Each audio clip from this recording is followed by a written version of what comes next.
자, 안녕하세요, 꽁세입니다. 안녕하세요, 염초 코치입니다.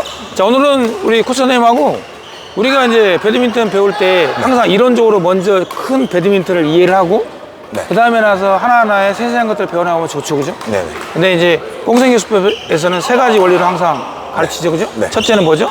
그립법. 그립법을 어떻게 해야 되나? 그 다음에 스윙 탑법을 탑법. 어떻게 해야 되나? 네. 그 다음에 푸덕을 푸덕. 어떻게 해야 되나? 네. 그래서 이번 시간에는 두 번째 이론에 있는 스윙 및 탑법에 대해서 꽁생 교수법에서는 어떻게 설명하고 있나 그 부분을 한번 간략하게 우리 이문철 코치님이 한번 시범도 보여주고 제가 이론을 좀 더 요약을 해볼게요. 네. 자, 우리가 이제 스윙할 때 네. 우리가 앞에서 하는 동작, 네. 중간에서 하는 동작, 네. 뒤에서 하는 동작이 다르죠, 그죠? 네, 다르죠. 그 앞에서는 제일 작은 스윙이 캐치탑법, 캐치탑법. 아니면 손목 같은 거죠? 네. 그건 대표적으로 이제 이런 헤어핀이나 아니면 이렇게 탁 이런 식으로 끊어주는 이런 동작, 그죠? 네. 그다음에 이제 그 다음 동작이 손목을 쓰는 거, 그죠? 네. 이렇게 손목을 쓰는 거. 순전히 손목 위주로 치는 거죠, 그죠? 네.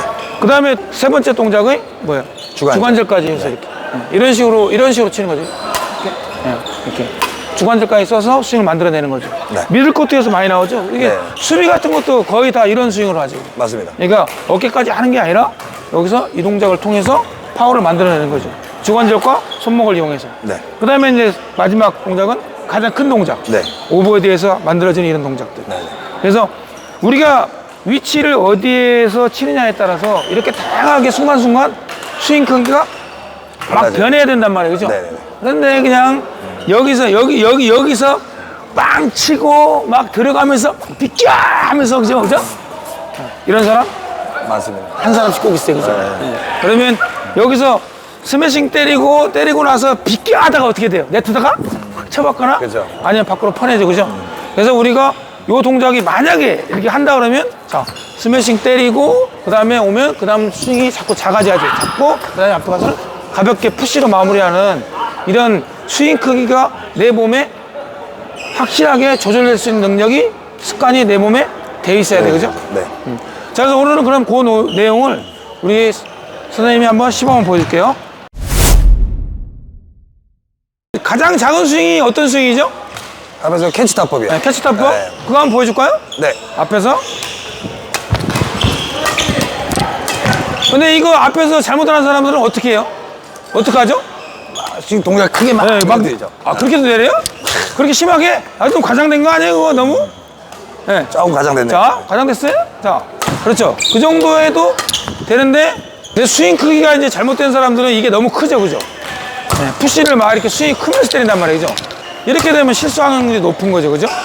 자, 다시 한번 캐치탑법을 보여줘 보세요.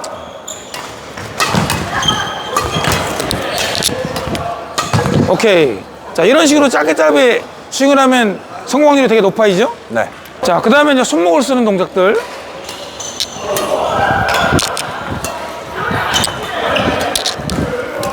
이렇게 조금 뜨고 긴 것도 이제 손목으로 때릴 수 있죠?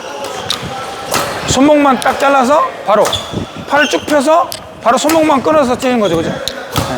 그러니까 이런 캐치탑법이나 그 다음에 손목을 쓰는 동작들은 주로 전위에서 많이 나타나죠, 그죠? 자, 그 다음에 미들코트에서 이제 스윙이 좀 커지죠, 그죠? 주관절을 써가면서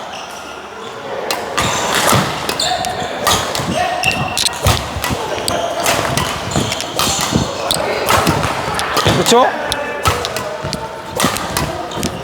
자, 이런 중간에서의 이 좀 강한 드라이브나 아니면 수비 같은 것들, 그죠? 주관절 많이 쓰죠? 네, 주관절하고 손목을 이용해서 많이 치는 거죠.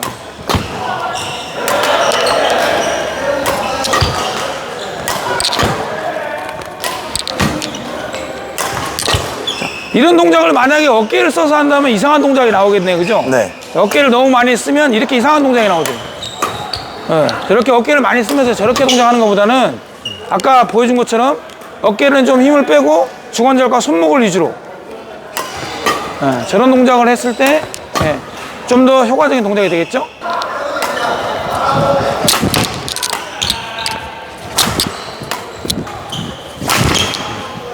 자, 저렇게 큰 스윙을 할 때는 이제 왼팔까지 써서 그 다음에 어깨를 써서 가장 강한 파워를 만들어낼 수가 있어요, 그죠? 코트에 내가 후에 있느냐 아니면 미드레인에 있느냐 전위에 있느냐에 따라서 스윙 크기가 달라지는데 그 부분을 확실하게 한번 보여드릴게요.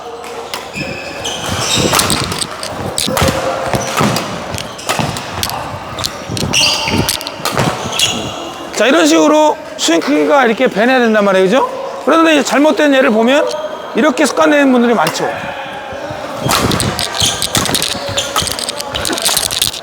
그죠? 그냥 무조건 세게 때리고 보는 거죠. 그죠? 자, 이런 스윙은 이제 그 사람이 좋은 스윙을 갖고 있다고 보기 힘든 거예요. 자, 오늘 우리 이문철 코치 선생님이 직접 시범을 보여주면서 스윙 크기가 어떻게 변하는가를 한번 보여드렸는데요. 여러분들 잘 참고해 보시고 이 부분에 대해서 혹시 강조하고 싶은 부분이 있나요? 네, 강조할 부분은 이제 코트 위치별로 스윙 방법을 다양하게 하는 거고요. 맞아요. 그다음에 강한 힘을 끌어내기 위해서는 스냅 스트로크, 이 팔각 스윙을 좀 연습을 많이 해주시는 게 맞아요. 그러면 좋겠죠? 기본적으로 이제 그립 컨트롤을 잘 할 줄 알아야 되고, 그 다음에 이제 그립 컨트롤을 잘 할 줄 알면 여러 가지 타법을 배우게 되는데, 그 타법에 있어서 위치별로 적절한 스윙을 할 줄 알아야 되고, 그래도 우리가 강한 스매싱을 하겠다, 뭐 강한 드라이브를 하겠다, 그러면 어느 정도의 이 스냅 스트로크를 이끌어낼 수 있는 손목 파워는 할 수 있어야겠죠, 그죠? 네. 예를 들어서 스매싱 때리는데 동작은 굉장히 큰데 마지막에 손목을 못 쓰고 이렇게 밀어버리면 파워가 안 나겠죠, 그죠? 네. 그래서 여러분들 꼭 우선적으로 배드민턴 할 때 익혀야 될 부분은 스냅 스트로크를 가장 빨리 익혀야 되고, 그 다음에 그 부분에서부터 하나하나 스윙 크기를 다양하게 만들어 나가는 거예요. 자, 오늘은 선생님하고 여러 가지 타법에 대해서 직접 시범을 보여드렸어요. 자, 구독, 좋아요는 홍삼에게 큰 힘이 됩니다. 고맙습니다.